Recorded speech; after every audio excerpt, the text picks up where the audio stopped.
Nah ini ada yang nanya bro, gimana tanggapan tentang Michael Burry? Ini banyak yang salah kaprah lagi nih. Banyak yang kira Michael Burry itu ngebalikin uang investor karena dia rugi. Baca suratnya baik-baik. Dia balikin uang investor tuh Desember nanti. Kenapa? Karena dia nggak mau 13F filing itu dibuka sama data-data kayak Bloomberg ini, dia nggak mau dicontek. Jadi Michael Burry itu bukan bangkrut fund ya. Michael Burry itu dia cuma nggak mau kena media. Ya. Jadi dia nggak mau move-nya di tracking sama media. Masih Nggak mau, sorting kayaknya dia. dia masih sorting, kayaknya masih mau bikin posisi-posisi yang lain yang dia nggak mau dicontek. Jadi karena Palantir juga drop ya. Terakhir kan kita ngomongin Palantir ya ada potensi koreksi ya, dari 190 sekarang udah di 172 ya. Di margin call terakhir ya kita ngomong ya, potential ya, deviation, dan memang kayaknya bakal retest ke range 150 ya untuk Palantir. Jadi teman-teman pun juga karena banyak yang bilang ya, kayak ada yang thank you juga ya karena udah diingetin saya udah trim Nvidia ya. Karena Nvidia juga udah drop ya 8,78% ya dari yang terakhir ya kita bahas. Jadi kita harus memang hati-hati ya teman-teman. Ya, ini ada yang ngomongin gold gimana ya? Ya boleh. Gold kita juga kasih ya buat teman-teman ya. Jadi saya live trade juga ya ke teman-teman ya. Nanti malam ya juga ada live ya untuk member-member AC. Nah ini saya nge-call long gold di 4.000 ya. Sekarang sempat di 4.000. Ya kalau di kripto ya teman-teman beli SAUT lah ya. Nah ini sekarang peak di 4.200 ya. Jadi ini udah setengah TP ya dari call yang kita kasih buat member-member.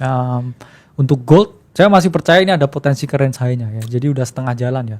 Untuk gold mungkin ya kita ngomongin gold ya XAUT ya, mungkin mau dia choppy dulu lah ya ke area 4.000 ya, terus bisa slingshot lagi ke 4.400. Karena keadaan seperti ini ya kayak gold relatif kuat ya. Gold kuat karena ketika market crash ya, kita tahu gold selalu mengalami rally ya. Itu udah kayak selama 100 tahun market crash gold rally. Tapi yang kita takutin, yang kita harap nggak terjadi adalah krisis. Kan COVID kita udah terima pandemi kan 100 tahun sekali. Yang kita takutin itu adalah 1930 gitu. Yes. Dimana ini yang 100 tahun sekali bisa datang. Kayaknya Ray Dalio agak wanti-wanti ke arah sini. Dia belum ngomong spesifik, cuman dari gayanya selama gue ikutin beberapa tulisan terakhirnya ke sono tuh. Arahnya dia ya. Arahnya. Dia mulai loading juga di bondnya lagi, ya kan? Dan kita lihat posisi Ray Dalio bahkan sangat indexing ya bro ya. Yes. Dimana dua Defensive. portofolio, defensif banget. Yeah. Paling besar tuh ETF-nya BlackRock di S&P 500 sama yang Spider punya ETF. Benar. Banyak yang defensif bro sekarang. Susquehanna itu defensif, Ya. Jane Street juga defensif. Banyak yang mulai loading up lagi gitu di TLT dan juga di indeks S&P 500. Jadi mereka pun ngerasa mungkin nggak bisa di market timing terlalu gimana, dan kita juga bukan market timer, kita aset alokator. Karena biasanya nge-call tanggal selalu salah kan. Pasti. Gimana caranya? Lu kalau emang pede banget nge-call tanggal, lu jadi orang paling kaya di dunia. Nggak ada yang bisa nge-call tanggal. Oh tanggal 14, 15 bisa naik, itu nggak bisa gitu bro.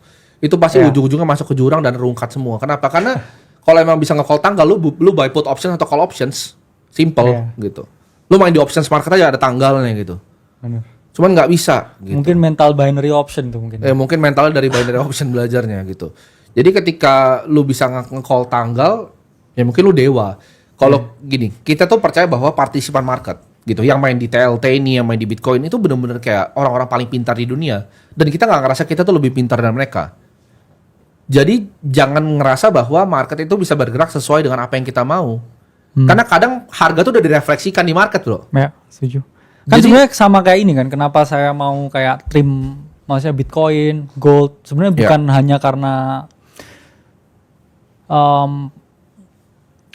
siklus ya halving juga, tapi sebenarnya karena kita kan udah Trump in the office nih ya, terus dengan segala kebijakan dan hiruk pikuknya kok kita cuma di 120-an aja ya. Di situ saya udah mulai worry.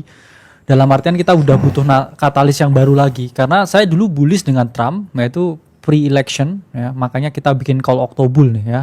Di sini kan bisa lihat ya, jangan salah karena kita call Octobul. Kok ada yang komen katanya Octobul itu 2024 bukan 2025 ya. Jadi harus hati-hati juga nih ya dengan buzzer-buzzer ini ya. Karena ini Octobulnya nih, nah ini webinarnya 2024 loh ya, bukan 2025 ya. Jadi harus hati-hati juga ya.